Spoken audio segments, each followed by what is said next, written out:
बेर का पेड़ धूप से सूख रहा था और तेज धूप से आग लग जाती है। कबूतर पेड़ को बचाने की कोशिश करती है, पौधे पर बहुत सारा पानी डालती है और उसका ख्याल रखती है। अब पेड़ बड़ा हो जाता है और फल लगाते हैं। कबूतर फलों को खाती है और पेड़ पर घोंसला बनाकर रहने लगती है और बहुत सारे अंडे देती है। फिर एक दिन उसी पटरी पर ट्रेन आ जाती है।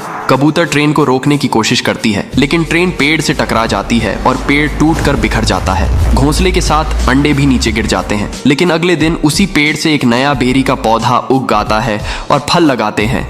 लेकिन कबूतर फिर भी रोने लगती है। फिर लाइक सब्सक्राइब नहीं किया।